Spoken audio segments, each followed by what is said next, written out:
very cute for the gospel duo, okay?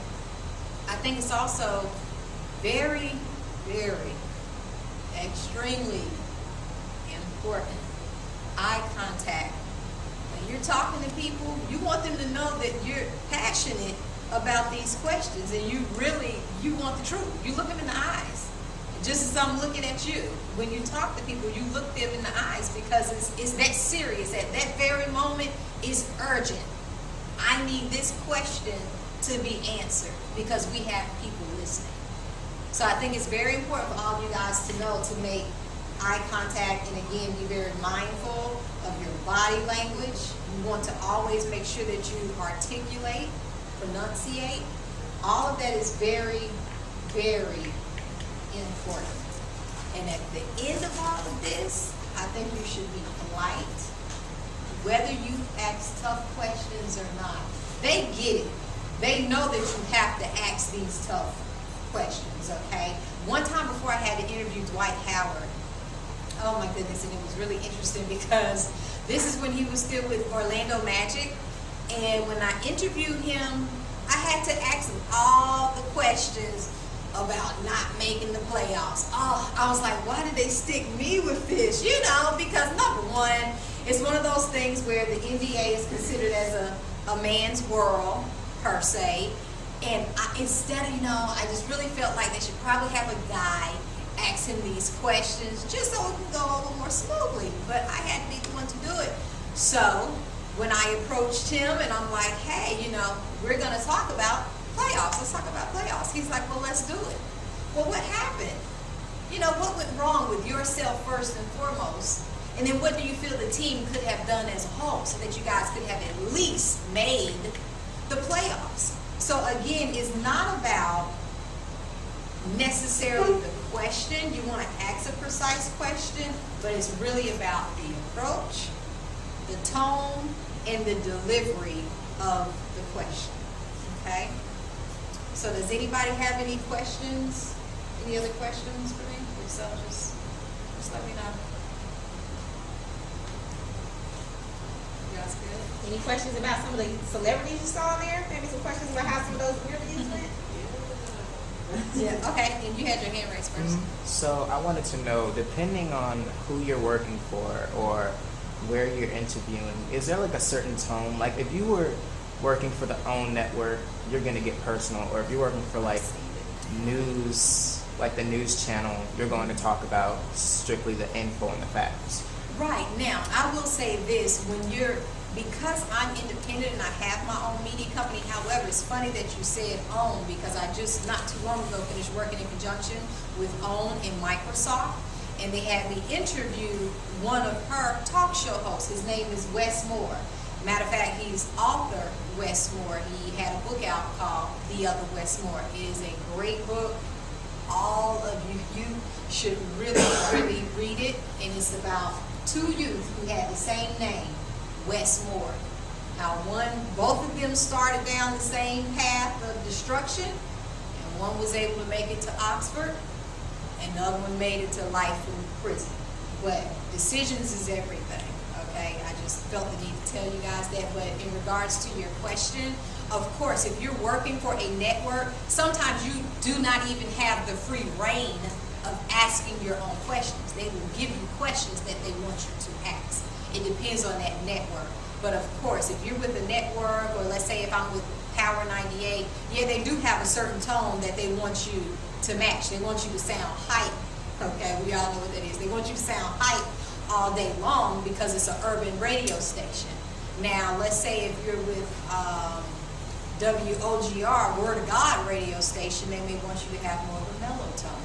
It's gospel, more of a quietcy or peacefulness to your voice. So yeah, that's very true. Depending on who you work with, there are certain tones that have to be set. There are certain questions. They even may want you to look a certain way, and that's whether it's radio or television. Did I answer that for you? Okay. Yeah. Oh, okay. Yeah. And one, I had a question, but I was wondering if anybody else had a question, because my question's a little off topic. oh, well, okay. I just wanted to know how your interview with Bill Cosby was. let me tell you, I am not starstruck at all, because this is what I do all day, every day. But I was starstruck. When I went inside of the room with Dr. Bill Cosby, I really had, you're going to have those moments where, for me, I've always wanted to interview Huxtable. You look at him like he's Dr. Huxtable, not like this is Dr. Bill Cosby. So it was one of those things where, for me, at that moment in time, right then, I'm like, wow, Lord, you are so good, because my dreams are really here. They have manifested. So sometimes you have to pull yourself together. I was a little, taken back and just a little overwhelmed with emotion, but oh my gosh, he was absolutely the funniest guy ever. Like, what you see on television, that's him. Like, it shouldn't even be Huxtable. It should just be seriously like, okay, you're Dr. Bill Cosby. Very, very intelligent. Oh my gosh, very intelligent. You will find that when you do interviews, after your interview is over with, because doing an interview is very intimate. You can look at it in such a way. You're in a closed environment.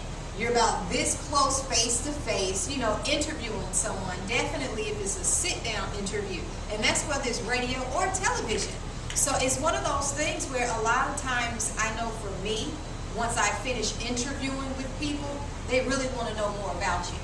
Well, how did you get started? And, that whole type of thing. And your persona and your reputation is everything.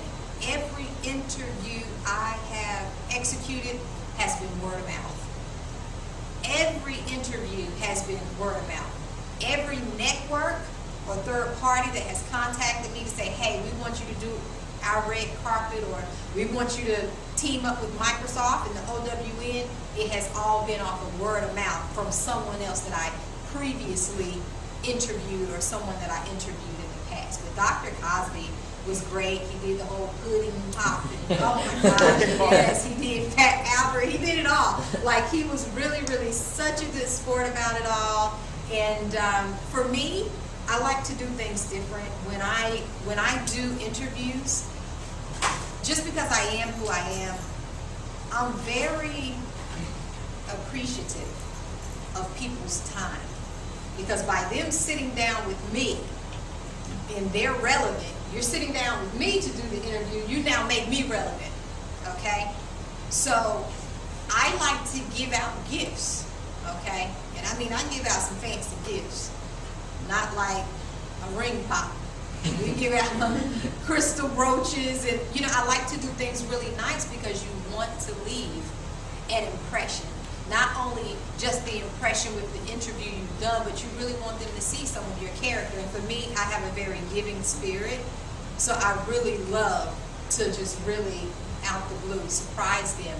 And I did my research on Bill Cosby, and I did my research on his wife, Camille Cosby, Dr. Camille Cosby, and I learned that he likes Cole Haan, and it's a brand of clothing, brand of shoes and things. And I bought him some really nice things from Cole Haan, and he was over the top excited, and he kept saying, how did you know I like Cole Haan? And I told him I did my homework. That was my answer to him. So he was great. He was really, really good, yeah. I love Dr. Cosby and his wife. Oh, let me get him. My question sort of goes, well, what you were saying about time. How long do your interviews normally last? Well, you know what? That's something that you have to work out with managers, agents, PR, because it may be a situation. Sometimes I have to do interviews here in Charlotte, and it may be like, okay, Bruno Mars is going to be in town. He wants you to interview with him. However, he has a 7-minute window. And you guys, I promise you, some of my interviews, you would never know the things that I go through just for a 5-minute interview. Not only do I have to be dressed and ready to go, but there's a lot of communication back and forth in email between either the artist, and if not the artist themselves, then like I said, the PR, the manager, the tour manager, the assistant, that whole type of thing. So normally that's something you work out prior to the interview, so you know how much time you have to work with. I would say, I think for me, one of the shortest interviews I have ever done, it would have been Antriece. A lot of you guys know him from Fast and Furious, and of course, you know, he's a singer and songwriter and author. He's a Renaissance man. It was the shortest. When I tell you, we play it, they say, hey, Antriece, he had 7 to 10 minutes. Well, guess what? The concert started late, so it ended late. And instead of me interviewing him prior to the concert, it didn't happen because he was late coming to the concert. So therefore, it's 1 o'clock in the morning after the concert. Everybody's tired. It's like, okay, everybody 5 minutes, which is 5 minutes, but it was the shortest interview, but it was the most effective questions that I've asked because you're aware of your time frame. So you know I have to get to the meat of why I'm here.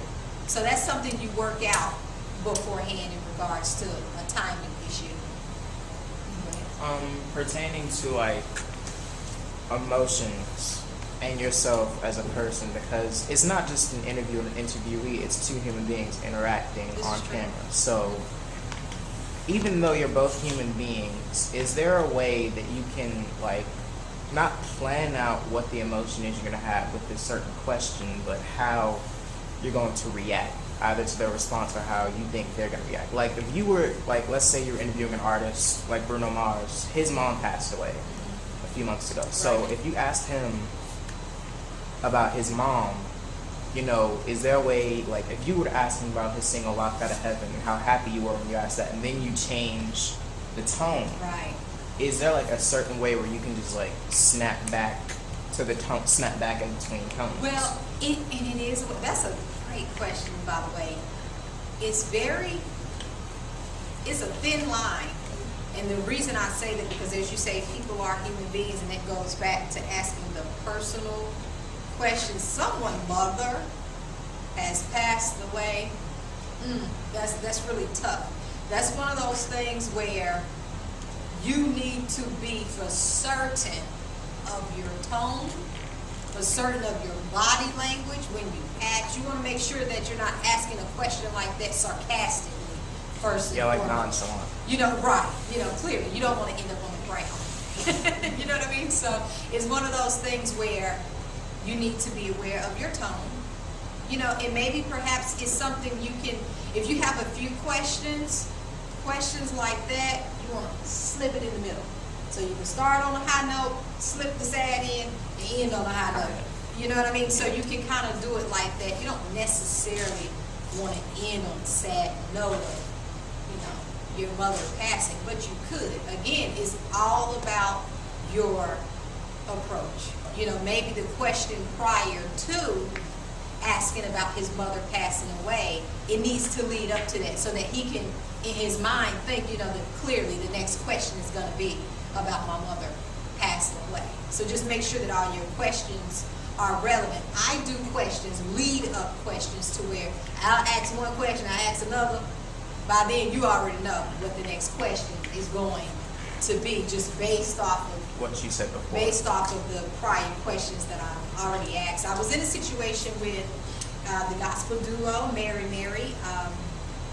where I had to ask some very tough questions. And one of the questions, you know, everyone knows that they are gospel artists, huge gospel artists, sells tens and 20s of millions of albums.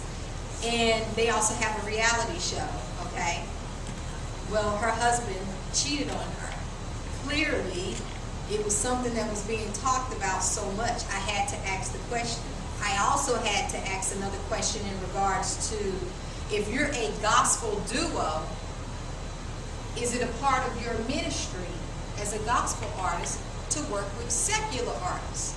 So at the time, they were working with T.I. and T-Pain and David Banner. And to be honest, one of the sisters was very offended. And she literally wanted to start the interview over. And as I told her, we can start the interview over. However, I have a non-filter policy. So what my audience see is what they get. We can start over, but they will see that we have started over. I'm still going to ask you that same question. So instead of her answering the question, her other sister, she decided to answer the question. So it's gonna be times where you have to ask personal questions and hard questions. And a lot of times, I show a lot of emotion. It's just me. But sometimes, you know when to show emotion and when not to. Sometimes it's really okay to ask a question and be just like this while they're giving you a response.